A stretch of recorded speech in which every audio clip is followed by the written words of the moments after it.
이번 주 시민데스크 잘한 뉴스, 아쉬운 뉴스에서는 체육계와 연예계를 강타한 학교 폭력의 실태를 알린 보도와 함께 백신 접종에 대한 기대감으로 가득했던 생생한 현장 소식을 담은 YTN 보도에 대해서 이야기 나눠봅니다. 이번 주는 어떤 시청자 의견이 올라왔을까요? 시청자 브리핑 시시콜콜 위클리픽. 여러분의 물음에 YTN이 시원하게 답해드립니다. 오늘 전격 인터뷰 취재후 시간, 코로나19 백신 접종에 대해서 알려진 모든 것. 유재복 해설위원과 함께 알아봅니다.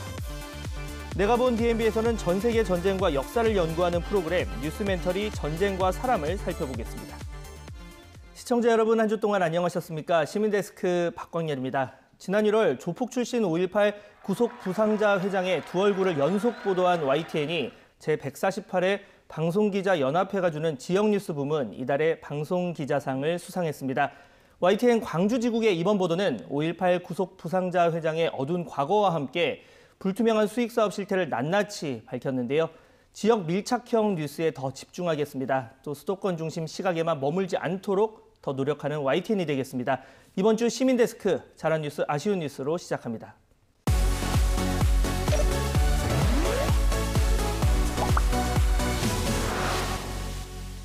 네, 오늘 함께 이야기 나눌 분들 소개해드립니다. 민주사회를 위한 변호사 모임 미디어 언론위원회 이강혁 변호사, 조수진 시청자평가원, 그리고 권영희 YTN 해설위원 나오셨습니다. 세 분 어서 오세요. 안녕하세요. 네, 오늘도 YTN 보도에 대한 세 분의 분석과 해설 들어볼 텐데요. 최근 스포츠계에 이어서 연예계까지 잇따른 학교폭력 논란이 확산 일로를 겪고 있습니다. 줄줄이 터지는 이번 사태에 대해서 YTN도 부서별로 집중 보도하고 있는데요. 관련한 보도 먼저 변호사님께서 살펴주셨습니다. 들어볼까요? 예, 스포츠계 학교폭력 관련 여러 보도들 중에서 사건 진실에 대한 심층적인 추적 분석보다는 분쟁 당사자 간의 주장 공방을 좀 중계하는 수준에 머무른 것 같아서 그 프로축구 기성용 선수 초등학교 시절 성폭력 의혹 관련 연속 보도에 대해서 좀 얘기를 나눠봤으면 합니다. 최근 체육계에서부터 불붙기 시작한 학교폭력 문제의 심각성에 대한 사회적 공감대, 그리고 기성용 선수의 인기 등을 고려했을 때 이번 사건은 신속하고도 자세하게 이어서 보도한 것 자체에는 문제가 없었다라고 봅니다. 다만 폭력 진위 여부에 대한 당사자 양쪽에 대립되는 주장이 나올 때마다 이를 그대로 중계방송하듯이 전달하는 형식을 기본적으로 취한 것 같아서 아쉽게 느껴졌는데요. 이 과정에서 일부 리포트의 경우에는 피해자들하고 또 피해자들 쪽 변호사 간에 서로가 그러니까 그 안에서 자기들끼리 통화를 하면서 그 발췌 내용을 이제 보도를 하면서 이제 어떤 평가를 하고 그랬는데 구체적으로 어떤 발췌 내용이 어떤 내용이고 이를 어떻게 평가해야 될지 하는 부분에 있어서 시청자들이 충분히 좀 이해할 수 있을 만한 근거라든가 설명이 좀 제시되지 못한 것 같아서 아쉬움이 있었습니다.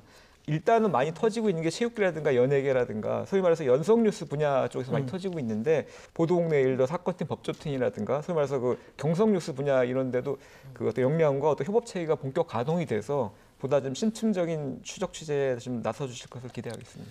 그러니까 충분한 근거 제시 그리고 객관적인 실체 접근을 위해서 좀 더 부서 간의 협업이라든가 언론사 차원의 접근을 이제 강조를 해주셨고요. 자, 평가님 의견까지 들어볼까요? 네, 최근에 이제 스포츠계뿐만 아니라 연예계에서도 이런 논란이 계속되고 있고 또 YTN에서 꾸준히 이와 관련해서 보도를 해오고 있습니다.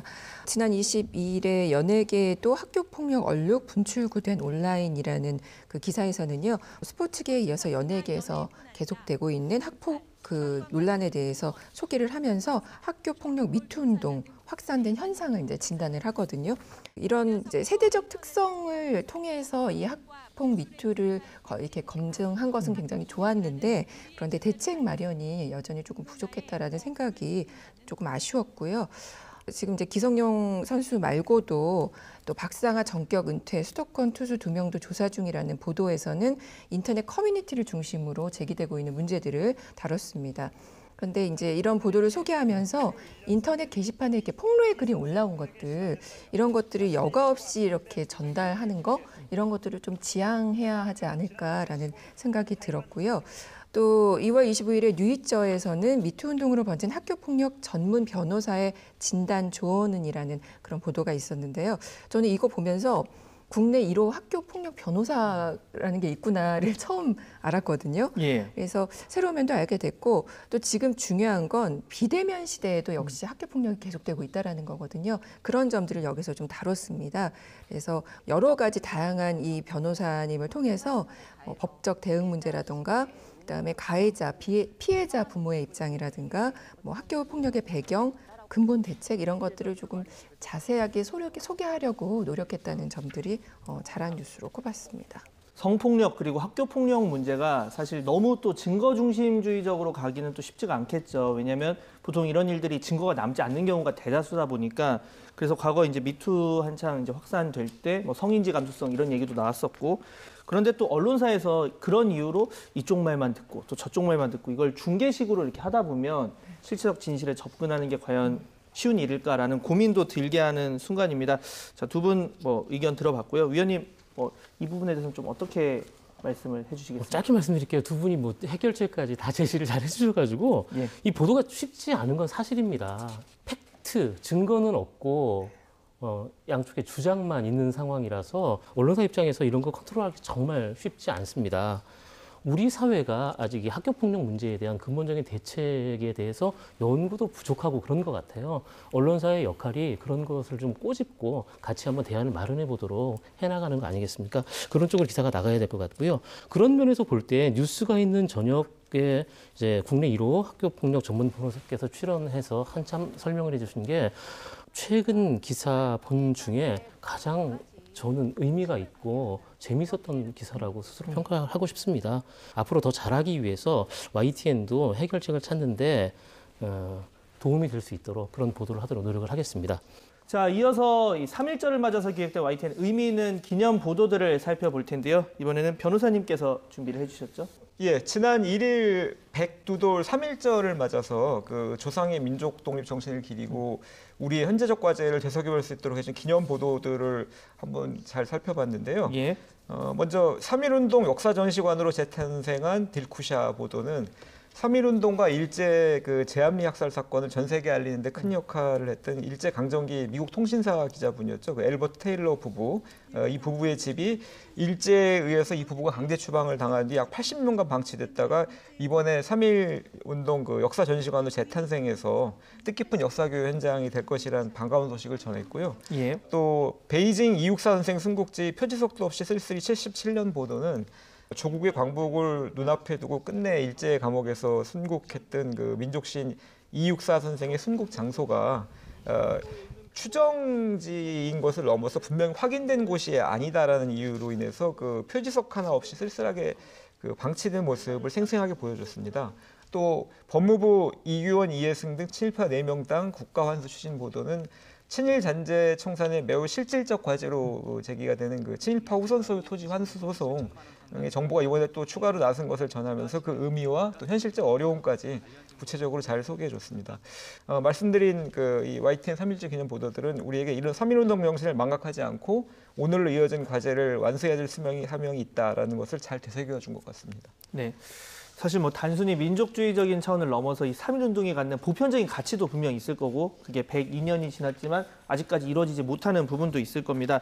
이런 여러 가지의 역사적 의미를 잘 전해준 보도들이었는데요. 뭐 중국 특파원뿐 아니라 각 부서마다 아주 각별히 신경을 썼습니다. 자, 위원님께서 어떻게 보셨습니까? 네, 좋게 봤습니다. 3.1절 특집 보도나 6.25 관련 특집 보도는 언제나 우리 마음을 아프게 하잖아요. 네. 그런 면에서 볼 때 아픈 과거를 잘 짚어내면서 미래를 향해 나아가자라는 좋은 보도였던 것 같고요. 특히 베이징 특파원의 보도는 요즘 특파원들의 현장 취재가 참 쉽지 않습니다. 코로나 팬데믹 때문에. 그리고 지난해부터 해외 취재 자체를 이제 엄두를 못 내는 상황이거든요. 그런 면에서 볼 때 이제 해외 소식에 좀 목말라 있는 면이 외신에만 너무 의존하다 보니까 그런 면이 있었는데 그래서 더 돋보였지 않았나, 좀 더 가치가 있는 기사였다 이런 생각이 듭니다. 자, 반면에 좀 아쉬움을 남긴 보도도 있었다고 합니다. 이번에도 변호사님께서 준비해 주셨죠? 예, 워낙 이번에 YTN이 여러 건 말씀하신 것처럼 각 부서별로 이렇게 노력해서 다 하시다 보니까 좀 노력을 했습니다. 예. 일부에서 조금 부족한 부분도 있지 않나 싶고 그걸 좀 굳이 말씀을 드리자면은 네. 망원 회계부정 소녀 상태로 끝없는 위안부 피해자 순환 보도는 일본 정부와 일부 국내 인사들의 준동 속에서도 꿋꿋하게 정당한 운동을 이어오고 있는 위안부 할머니들의 상황을 전반적으로 잘 전달했지만 아직은 좀 논쟁 중인 위안부 운동 노선 문제에 관해서 한쪽의 인터뷰만을 마치 결론처럼 제시를 해서 조금 더 논쟁이 있을 수 있겠다는 생각이 들었습니다. 그래서 앞으로는 이런 기획 보도들 속에서 좀 더 면밀한 사전 준비를 통해서 논란의 여지가 없이 더욱 좋아진 보도를 해주실 것을 기대하겠습니다. 조금 더 세세하게 신경을 썼으면 어땠을까 생각이 드는데 위원님께서 어떻게 보셨습니까? 네. 좀 더 신경을 써야 됐던 것 같습니다. 횡령 관련해서 정의기억연대가 혐의를 부인하고 있고 좀 재판이 진행 중이지 않습니까? 그런 가운데 정의연과는 입장이 다른 태평양 전쟁 희생자 유족 회장의 인터뷰 내용이 여과 없이 나갔습니다. 시청자들에게 정의연의 횡령이 사실이고 또 정의연은 해체되어야 된다는 그 인터뷰 내용이 그대로 전달되면 그걸 그대로 받아들이기 쉬울 수밖에 없거든요. 이게 언론의 영향력 아니겠습니까? 그런 부분에서 분명히 좀 주의를 했어야 된다고 봅니다. 네. 자, 마지막으로 이번엔 평가원님께서 준비해 주신 내용 들어볼 텐데요. 이 백신 접종을 앞두고 전방위적으로 펼쳐진 YTN 보도들 이번에 살펴주셨습니다. 어떤 내용입니까? 네. 제가 이제 구체적인 YTN 말씀드리기 전에 전체적인 언론에서 조금 백신 보도에서 신중해야 할 것 3가지 정도만 조금 말씀을 드리자면 외신 인용에 조금 신중해 줬으면 좋겠고 그다음에 가짜 뉴스가 너무 많거든요. 그래서 가짜 뉴스에 대한 대처 그리고 정쟁화되는 것에 대한 주의를 좀 기울여 주셨으면 좋겠습니다. 그랬을 때 YTN이 지난 23일에 1호 접종 두고 정치권 공방 다른 나라 사례는이라는 보도를 통해서 소모적인 논쟁보다는 우리가 수급 문제 또는 취약시설, 고위험군 환자 보호가 우선돼야 한다라는 그런 내용으로 전문가 조언으로 마무리하면서 의미 없는 그런 공방 속에서 놓치지 말아야 할 사안을 좀 잘 짚어줬다 이런 것에 의미가 좀 있었습니다.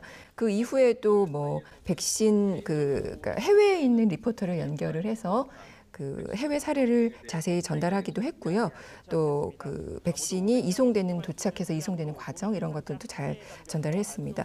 그리고 또 좀 눈에 띄는 게 백신 접종 외딴섬은 당장은 불가라는 보도였는데 기사를 통해서 육지에서 떨어진 외딴섬의 그런 백신 접종은 어떻게 하지? 이런 것 사실 생각해 볼 여유가 없었잖아요. 네. 이런 것들도 좀 다뤄주셔서 앞으로도 이렇게 불안감을 조장하지 말고 정확한 내용 전달과 또 국민 생활에 의미 있는 보도 이런 것들을 YTN에서 좀 지속적으로 해주셨으면 좋겠습니다.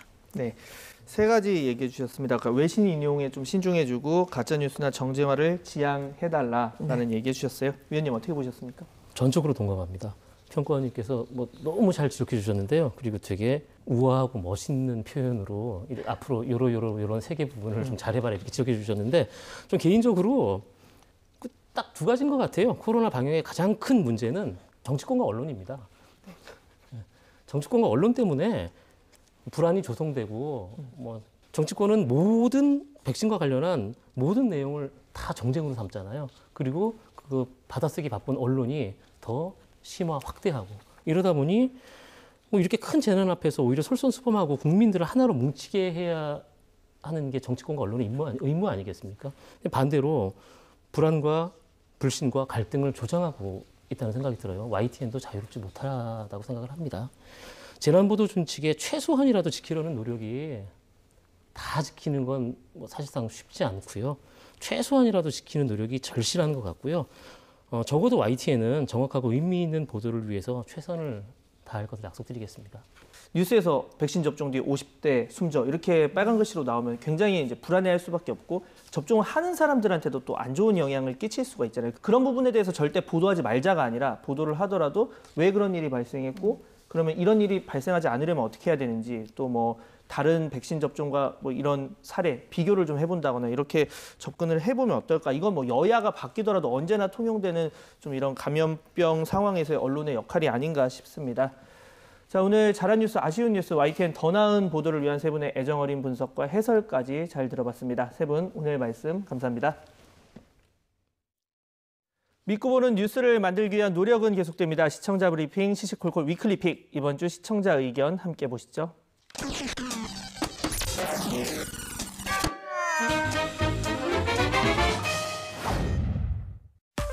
코로나19 사태가 1년이 넘도록 이어지면서 매일 관련 보도에서 벗어나지 못하고 있습니다. 대부분 짜증나고 힘 빠지는 뉴스지만 그 가운데 따뜻한 희망도 간간히 이어지고 있습니다. 치킨이 먹고 싶다는 동생이 안쓰러워 용기를 내 치킨집에 들어가 사정을 말하자 점주가 공짜로 치킨을 줬다는 겁니다. 이후로도 자신 몰래 동생을 불러 치킨을 먹여주고 미용실에 데려가 주기도 했다고 설명했습니다. 고등학생 가장이 보낸 감사의 편지로 서울의 어느 치킨집 사장의 선행이 알려지자 시민들이 돈줄을 내주자며 치킨 주문이 폭주했다는 흐뭇한 사연입니다. 더불어 하남의 한 편의점에서 어린아이가 돈이 모자라 결제하지 못하자 5만 원이 넘는 금액을 선뜻 내준 여학생의 이야기도 감동을 줬습니다. 진짜 눈물이 흐르는구먼. 아직은 살만하다. 나 요즘 이런 기사만 찾아다님. 모처럼 희망을 봤다며 착한 주인공들을 칭찬하는 댓글이 이어졌습니다. 그런데 거꾸로 먹거리를 계기로 공분을 일으킨 일도 있습니다. KTX 객차 안에서 승무원과 승객들의 거듭된 제지에도 불구하고 꾸역꾸역 햄버거를 먹으며 막말을 내뱉은 사람 때문입니다. 방역 수칙을 어긴 것도 모자라 자기 아빠가 누군지 모르냐며 소리를 질렀다는 대목에선 네티즌들의 분노가 쏟아졌습니다. 아빠가 누군지 정말 궁금하다. 아빠 찾으면 후속 보도 부탁드려요. 몰상식한 이 승객의 아빠는 특권층 인물은 아닌 것으로 전해졌지만 결국 부끄러움은 그 아버지의 몫이 돼버렸습니다. 한국인은 먹는 거에 진심인 민족이라는 우스갯소리도 있죠. 코로나19로 팍팍한 세상, 먹거리와 관련해서만큼은 좋은 뉴스가 이어지길 기대해 봅니다. 코로나19 백신 접종 이후 사망자가 나왔다는 언론 보도 어떻게 보셨습니까? 인과관계가 확인되지 않았는데 사망에 초점을 맞춰 불안감만 키웠다는 비판이 이어졌습니다. 인터넷에서 많이 본 YTN 기사입니다. 기사 제목과 첫 문장을 보면 백신 접종을 한 뒤 사망자가 나왔다는 것을 강조합니다. 뒤이어 사망자 2명 모두 기저질환자였고 보건당국이 인과관계를 조사하고 있다는 내용이 나오긴 하지만 방점은 앞에 찍혀 있습니다. 이 같은 순서로 전개되는 속보에 대해 시청자의 항의가 있었습니다. 이 속보 띄워서 국민 불안감 조성할 일이에요, 이게?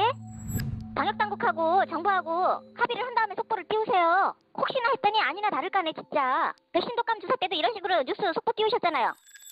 YTN 모니터단도 지난해 독감 접종 당시 사망 원인이 백신 주사와는 관계가 없다는 사실이 밝혀졌지만 이후 접종자가 다시 늘지 않았다고 지적했습니다. 이처럼 원인이 규명되지 않은 상태에서 백신 접종 후 사망이라는 성급한 언론 보도는 자제해야 한다고 조언했습니다. 다른 언론사들도 다르지 않았습니다. 자극적인 제목으로 앞다퉈 불안감을 키우고 있다는 비난을 받아 마땅했습니다. YTN은 이후 보도에서 인과관계를 조사하고 있다는 점을 제목에 넣어 수정했습니다. 방역 전문가인 이재갑 한림대 교수가 언론에 호소한 4가지가 있습니다. 첫째, 선정적인 제목을 달면 안 된다. 둘째, 인과관계가 확인될 때까지 유보적 태도의 보도가 되어야 한다. 셋째, 백신 전문가의 의견을 반드시 인용해야 한다. 마지막으로 정치인의 비과학적 언급을 따옴표 처리하여 언급하는 것은 절대 해서는 안 된다. YTN은 언론사로서 백신 접종 이후 이상 반응이 나오면 당연히 보도하겠지만 전문가들의 이 같은 당부를 유념하겠습니다. 지금까지 시청자 브리핑 시시콜콜입니다.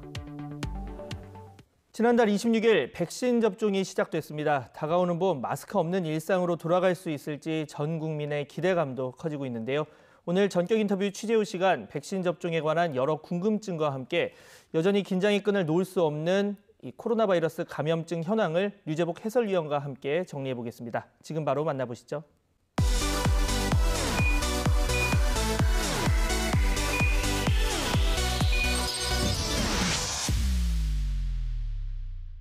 네, 류재복 해설위원과 함께합니다. 자, 어서 오시고요. 일단 먼저 시청자분들께 인사 부탁드리겠습니다. 네, 안녕하십니까. YTN 해설위원 유재복입니다. 지난 2월 26일이었습니다. 이 국내 첫 백신 접종이 시작이 됐고 사실 1년이 넘는 기간 동안 지금 코로나19 거의 코로나 사냥꾼처럼 추적을 해오고 계십니다. 진짜 이 반가운 백신 접종 소식 전해주실 때 아무래도 다른 소식 전할 때와는 느낌이 사뭇 달랐을 것 같아요. 좀 감회가 새로우셨을 것 같은데 제 기분 어떠셨습니까? 사회적으로 코로나 블루라는 말이 이제 유행을 했잖아요. 그러니까 특별히 이유가 없는데 뭐 우울하거나 최근에는 저도 그런 증상이 오더라고요. 그런 상황에서 백신 접종 소식을 전하게 되니까 사막에서 거의 탈진 상태를 이르렀는데 저 멀리에서 이제 오아시스가 눈에 들어왔을 때 그런 기분이랄까.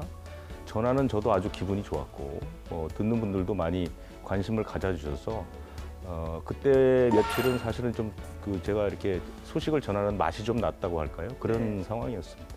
그 오아시스에 정말 맑은 물이 가득 차 있어야 될 텐데 그리고 거기까지 가는 힘도 이제 있어야 될 거고 자, 지금 상황에서 이 국내 코로나19 백신 접종 일단 의미부터 보겠습니다. 어떤 의미로 볼 수가 있을까요?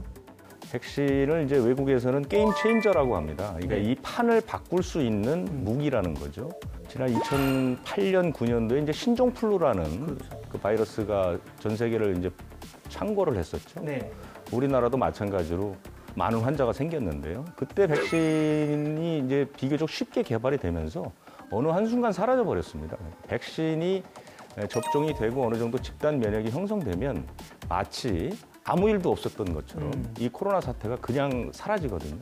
아주 희망적으로 말씀드리면 내년 이맘때쯤에는 마치 코로나19가 언제 있었냐는 듯 정상적인 생활을 할 수도 있다.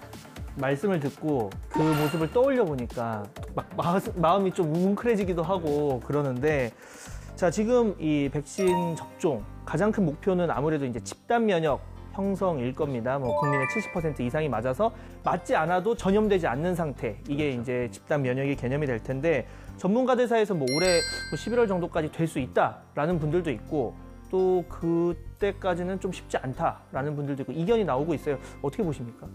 전문가들이 걱정하고 있는 부분은 뭐냐면 그럼 백신이 제때에 올 것이냐 이제 그 부분에 대한 걱정인 것이죠. 세계적으로 지금 백신을 제일 많이 놓고 있는 나라가 이스라엘이거든요. 이스라엘은 이미 이제 절반 이상이 맞았다고 하는데 이스라엘은 어떤 방식을 했냐면 화이자라는 그 백신 회사에 이스라엘 전 국민의 접종 상황, 뭐 항체 형성 여부 이런 것들을 실시간으로 제공하겠다는 조건을 걸고 화이자로부터 500만 명분을 우선 받았습니다. 그러면서 이스라엘이 이제 물량을 쌓아놓다 보니까 접종을 빨리 하게 된 것이거든요. 근데 우리는 이제 불행히도 그러지 못했죠. 그리고 최근에 백신 민족주의라고 그래서 이른바 선진국 사이에서 백신을 확보하기 위해서 혈안이 돼 있지 않습니까?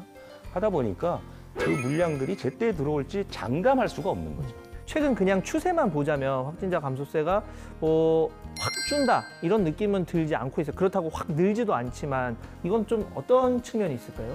그러니까 확진 환자가 크게 늘지 않는다라는 것은 국민의 거의 대부분은 방역 수칙을 잘 지키고 있다. 그리고 이것이 이제 어느 정도 습관화가 됐다는 겁니다. 그거 저는 봅니다. 그러니까 많은 국민들은 이제 마스크를 쓰고 생활하는 것을 전혀 불편해하지 않거든요. 그다음에 그렇게 줄지도 않는다. 그것은 뭐냐면은 이미 이제 저변에 바이러스가 너무 많이 퍼져 있는 거죠.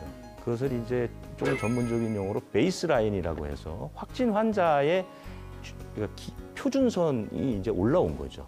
정말 국민들이 많이 희생하시고 정말 많이 버텨서 지금 단계까지 왔습니다. 그런데 이 거리두기 개편 그리고 백신 접종 이 두 개가 결부되면 저 아까 게임 체인저라는 얘기를 하셨잖아요. 이 게임이 언제쯤 체인지가 좀 될 수가 있을까요? 잘 아시다시피 이제 집단 면역이 형성되는 시점이 11월이긴 하지만 지금 백신이 접종을 시작한 지 한 3, 4개월쯤 지난 외국의 사례를 보면 이미 환자의 수가 확연하게 줄거나 유행의 틀이 조금씩 바뀌는 모습을 보일 수가 있거든요. 왜냐하면 우리가 사람이 모여 있을 때 백신을 맞은 사람이 한두 명쯤 있게 되면 전파될 수 있는 구멍이 하나씩 생기게 되는 것이죠. 그렇기 때문에 전파가 끊어지거나 속도가 늦어질 수 있는 것이죠.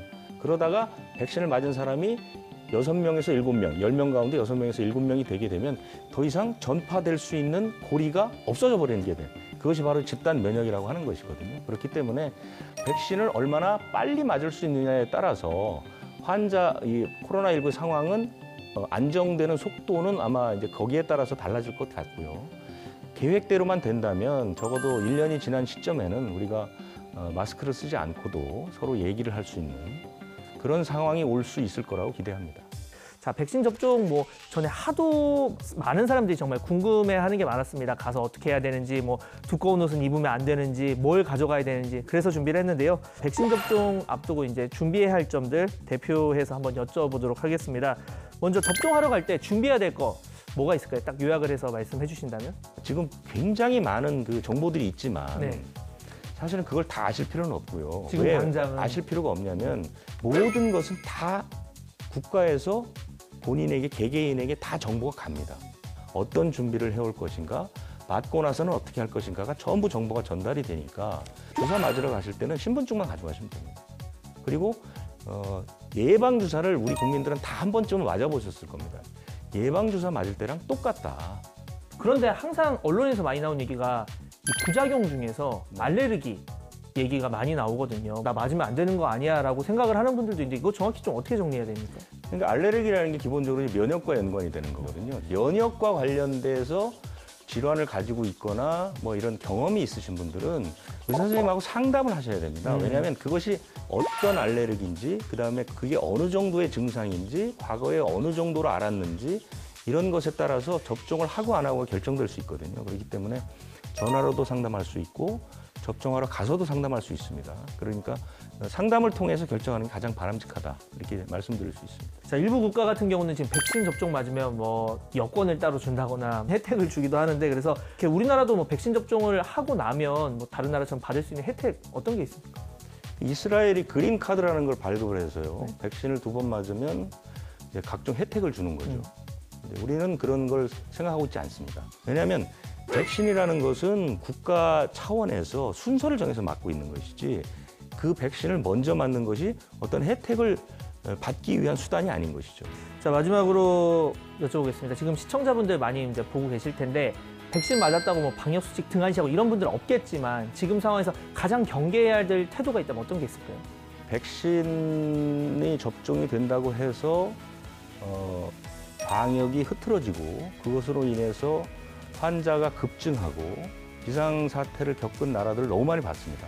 집단 면역이 형성되기 전까지는 조금이라도 방역수칙을 소홀히 하면 언제든지 유행이 올 수 있다는 것을 명심해야 될 것 같습니다. 아까 그 얘기 하셨잖아요. 요즘은 사람들이 마스크 별로 안 불편해한다. 저도 너무 익숙해졌는데 그런 만큼 힘들겠지만 조금만 더 참으면서 이 집단 면역 정말 이루어져서 마스크 없는 세상이 되기를 기원을 해보겠습니다. 그때 되면 꼭 해설위원님이랑도 소주 한잔을 하면서 그때 그런 일이 있었지라는 얘기 할 수 있었으면 좋겠습니다. 자, 오늘 말씀 감사합니다. 고맙습니다.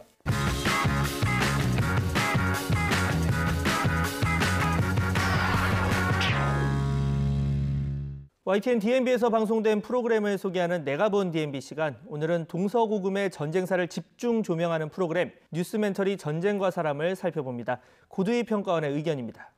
안녕하세요. YTN DMB 시청자 평가원 고두희입니다.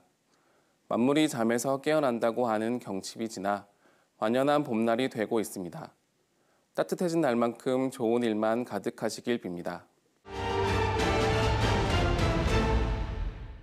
뉴스멘터리 전쟁과 사람은 전쟁 없는 세상을 만들기 위해 전쟁을 연구하는 프로그램으로 지난 시간에는 전쟁의 역사에서 늘 함께하였지만 역사의 그늘 속에 숨어있던 용병의 과거와 현재의 모습에 대해 다뤘습니다.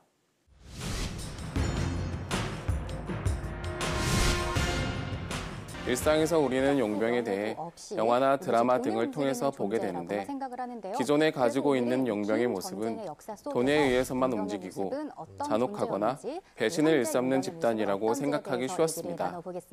하지만 영화 속의 용병의 모습이 현실의 모습과는 큰 괴리가 있다는 것은 용병에 대한 흥미를 자극하는 부분이었습니다. 돈에 의해 움직이는 집단, 배신을 하기 쉬운 집단, 혹은 약탈이나 가혹행위를 저지르는 집단 등 용병에 대해 생각하기 쉬운 편견을 조목조목 나누어 설명하는 장면들은 용병에 대한 편견을 없애고 올바른 정보를 제공하는 것으로 매우 인상적이었습니다. 1863년 멕시코군과 프랑스 외인 부대 간의 전투의 사례를 통해서 용병의 조직력, 충성심, 군인 정신에 대한 설명이 더해지면서 용병에 대한 관점을 달리 해야겠다는 생각도 함께 들었습니다. 이번 프로그램은 용병에 대한 다양한 관점을 통해 용병의 현재의 모습을 설명했습니다.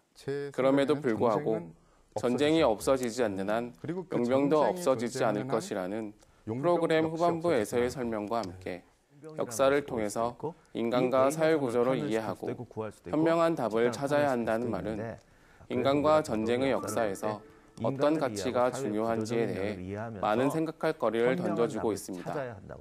앞으로도 다양한 관점으로 전쟁에 대한 정보를 전달하며 전쟁 없는 세상을 만드는 데 도움이 될 수 있기를 기대합니다. 시민데스크는 시청자와 함께 만들어갑니다. 보도와 프로그램에 관한 여러 가지 의견들 시청자센터 홈페이지 게시판에 남겨주시고요. 저는 다음 주 더 알찬 소식으로 돌아오겠습니다. 함께해 주신 여러분 감사합니다.